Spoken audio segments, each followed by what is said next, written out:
اب تمہاری شادی ہونے والی ہیں، تو آنے والی کو دیکھو نا کتنی بڑی قربانی کر کے آ رہی ہے، گھر، ماں باپ، بہن بھائی، سہیلیاں، ماحول، ہر چیز چھوڑ کے وہ آ رہی. تم آتے ہی اس کو کڑاہی میں ڈال دو تو اس کا کیا حال ہوگا.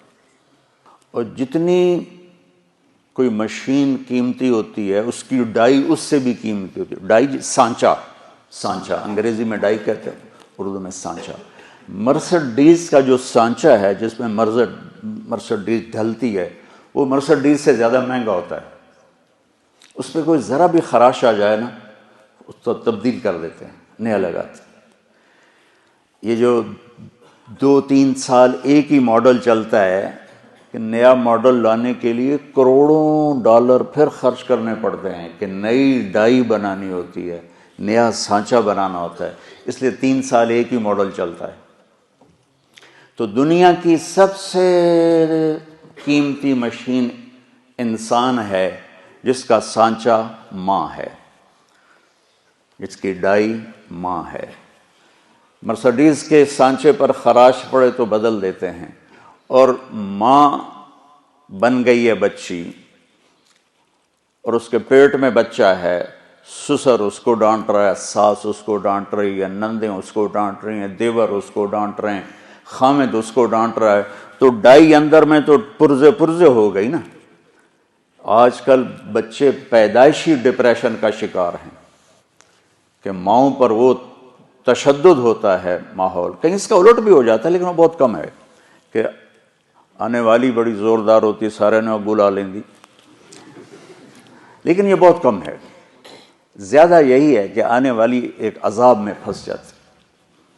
تو اس لیے میں نے کہا بیٹا ہمارا دین ہمیں کہتا ہے کہ لڑکا بھی گھر چھوڑے لڑکی بھی گھر چھوڑے اور اپنا الگ گھر بسائیں تاکہ 2 کے مسائل ہوں.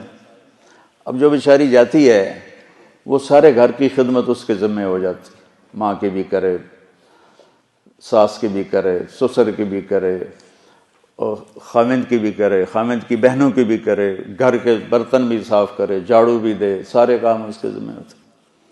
یہ ماحول کیسے آنکھوں پہ پٹی باندھ دیتا ہے. ٹھیک ہے، میری شادی ہوئی فیصل آباد، میرا گاؤں. اس وقت وہاں بجلی بھی نہیں تھی، تو میری بیوی شہر سے اور وحشت زدہ ہماری جانگلی زبان وہ سمجھتی نہیں تھی، چپ کر کے بیٹھی رہتی تھی.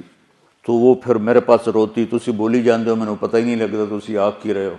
ایسی کیفیت. اور اللہ نے آنکھ کھولی تو نوکر، کھانے والے الگ، پکانے والے، کھلانے والے الگ، پکانے والے الگ، سودا لانے والے الگ، حکا بنانے والے الگ. حکے کا ایک مستقل نوکر ہوتا تھا جس کا کام تھا صبح حکا تیار کر کے رکھنا اور پھر عصر کے بعد دوبارہ حکا تازہ کر کے رکھنا. اس وقت حکے پر پوری مجلس لگا کرتی تھی. تو میں نے اپنی ماں کو کبھی نہیں دیکھا کہ میری ماں کو اچھا پکانا بھی نہیں آتا تھا اور روٹی گول نہیں بنا سکتی تھی چونکہ سارا کام تو نوکرانیاں کرتی تھیں. تو میری ماں کو کوکنگ نہیں آتی تھی اور نہ ہی کوئی روٹی پکانی آتی تھی. بطور عورت تھوڑا بہت وہ جانتی تھی لیکن چونکہ کام کرنے والیاں ہوتی تھیں تو ان کو بھی ضرورت نہیں پڑی. اب اس ماحول میں جرگا، پوری مجلس شورا بیٹھی ہے، پوری فیملی کی عورتیں اکٹھی ہیں اور گفتگو کیا ہو رہی ہے؟ تیری ماں تا چولہے تے سڑدی پئی ہوندی ہے تے بیگم تیری ٹھک تے پیڑے تے بیٹھی ہوندی، ٹھک تے منجی تے بیٹھی ہوندی. اور میں ہنس پڑا. میں نے کہا میری ماں کداں چولہے تے سڑی؟ میں کہا میں بھی تو اسے ماں چ جمیا، میری ماں نو تو ہن تائیں پکاونا نہیں آمدا تو کداں چولہے تے سڑی ہے جو میری بیگم جیڑی ہو ٹھک تے بیٹھی تے ماں چولہے تے سڑدی پئی. میری ماں صرف نگرانی کے لیے جاتی تھی کیا پک رہا ہے کیا ہو رہا ہے بس. یا جب کھانا تیار ہو جاتا تھا تو نوکروں کو تقسیم کرنا، ڈیرے والوں کو تقسیم کرنا، مہمانوں کو تقسیم کرنا، گھر میں اپنے ہمیں یعنی بچوں کو دینا. یہ ماحول ہے کہ سب کچھ ہوتے ہوئے بھی ڈیمانڈ ہے کہ اے بھی جھاڑو پکڑ کے شروع ہو جائے.